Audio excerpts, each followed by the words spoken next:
First Edition starts now. Good afternoon and thank you for joining us for News 13 First Edition. I'm Annette Pegler. And I'm Jordan Titus. It's time now for your top 4 at 4. Grand Strand Health residents put their training to the test during a mass casualty simulation. We got an inside look at the training. And Horry County announcing their first partner in the Oyster shell recycling program. We'll tell you why Boardwalk Billy's believes this effort is so important. Plus, Coastal Carolina football kicking off their fall camp this week with their new coach. We'll share what fans say can expect from the team this season. And it's been a gloomy day out there today. Chief Meteorologist Frank Johnson joins us now in our weather center. And Frank, are we expecting even more rain?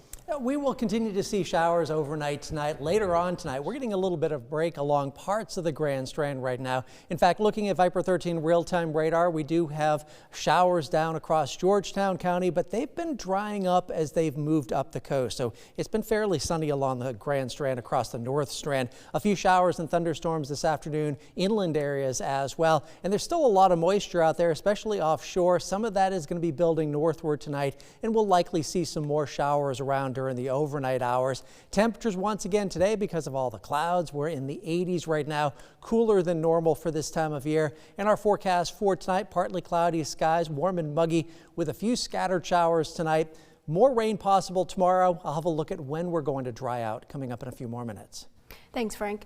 New tonight, preparing for the worst before it happens. Today, Grand Strand Health residents put their training to the test during a mass casualty simulation with more than 30 local EMS personnel, helping to create a realistic emergency scenario. News 13's Morgan Baker got to watch the simulation today and saw how it will help medical personnel respond quickly if a large-scale emergency were to happen. Dr. Casey Wilson, Grand Strand Health's emergency medicine program director, says today's mass casualty simulation took 2 years of planning and is meant to mimic a scenario where there's been a large blast. Today, participants went through 10 different stations, triaging simulated patients, dealing with varying levels of injuries. Wilson says when multiple patients need help at the same time, they need to make critical decisions fast, which is where the START method comes in, which helps EMS crews quickly triage patients based on severity of injuries using color-coded tags with red meant for patients needing immediate care, green for minor injuries, and so on. Wilson says the goal in these cases is to make sure the greatest number of people receive the care they need as quickly as possible, and as the county continues to grow, training like this is especially important. I think it is, as I said, not a matter of if but when. So we don't really know what this could look like. It could come in the form of a natural disaster. It could come in the form of something that happens in our own building. But we're prepared for really any level that comes to us. At 5:30, I'll have a more in-depth look at today's training, and you'll get to hear from a participant who got to play the role of an injured patient. Reporting in Myrtle Beach, Morgan Baker, News 13. Morgan, thank you.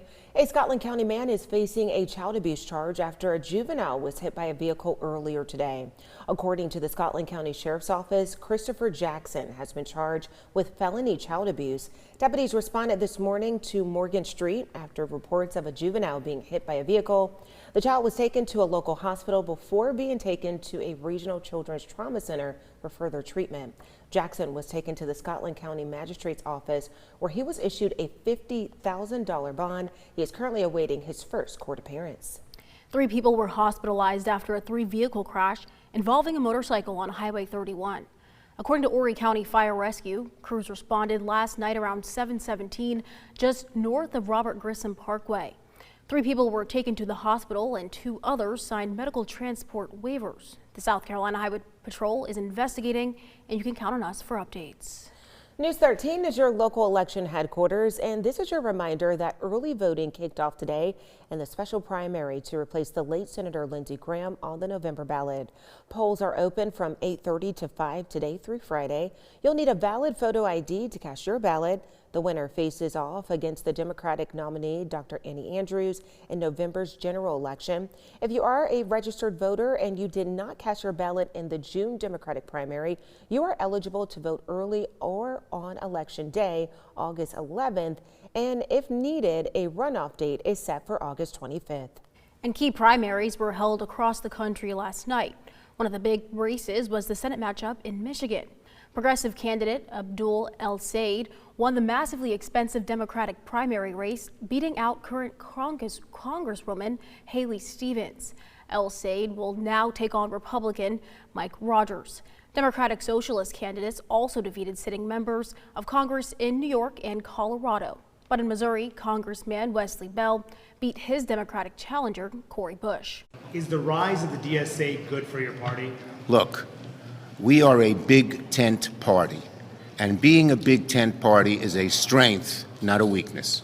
In order for Democrats to keep the Senate this fall, they'll have to hold on to their seats in Michigan and Georgia, plus pick up on 4 additional wins.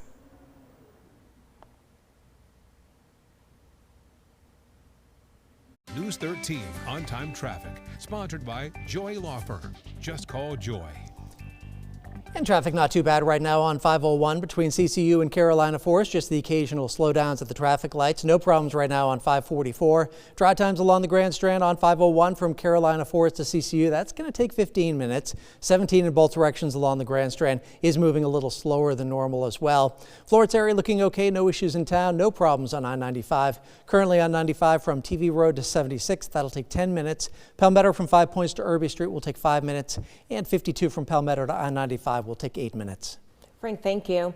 Well, most people don't think twice about what happens to an oyster shell after dinner, but a local restaurant is using those shells to make a difference. News 13's Livy Payne went to North Myrtle Beach today to find out more. What happens after the last oyster shell is served at Boardwalk Billy's? They don't end up in the trash. Instead, they're recycled and eventually help restore oyster reefs. Announced on July 30th, Boardwalk Billy's has partnered with the Horry County Stormwater Department to help recycle oyster shells, to help rebuild oyster reefs, and help improve water quality. Brent Carey from the Stormwater Department says these oysters are not trash. They're a natural resource that can help the culture of Horry County. As the restaurant sells thousands of oysters a year, employees say they are happy to give back to the community. You know, we're putting back in our waters, and, you know, North Myrtle Beach is great, love it. It's a great place to work, live, and play. So for us, you know, for me personally, like, you know, born and raised here, and I've got a family here, like, I've got a stake in this area, trying to protect the future, you know, for the other people, and really protect one of our best assets, which is our beautiful beaches here. At 6, I'll show you how the recycling effort works. Reporting in North Myrtle Beach, Livy Payne, News 13.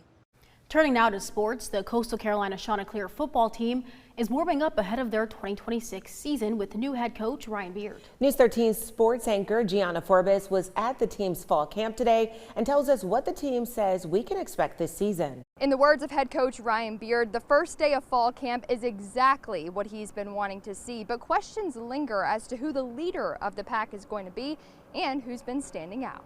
In a million reps. It's the first day of fall camp for Coastal football. How do you eat? How do you sleep? What is your process before practice to get ready to go so that you can excel for those 2-ish hours where we're on the field really getting after it? Marking the start of a new season and a day full of unanswered questions. From new offensive coordinator Nick Petrino digging into the quarterback room with 5 guys competing. When you have such a talented room like that, you have to be an objective evaluator. You can't go off emotional decisions. Obviously, once you move forward in camp, you're going to have a guy step forward that the team really rallies around. You know, I have an idea who I think it might be. They got to prove it. They got to come out and they got to win it. It's really up to them at the end of the day. To head coach Ryan Beard, setting a clear example of how every one of these players needs to walk into camp intentionally. This year, you can call it a fresh slate, surrounded by veterans who have high expectations and an offensive coordinator who's seeing strengths. I really like our running back room, our tight ends. I think our running backs are going to excel this year. I think it's a really good room, and I really like our tight end room. We're going to be able to use a lot of different personnel groups, a lot of different formations.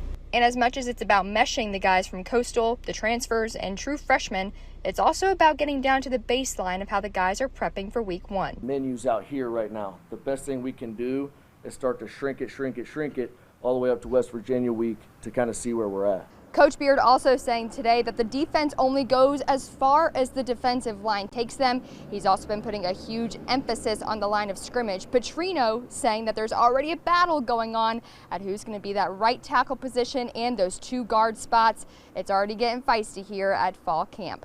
In Conway, Gianna Forbes, News 13 Sports. And another day today where we've seen rain across parts of the area and a lot of cloud cover. I'll have a look at when we're going to dry out coming up.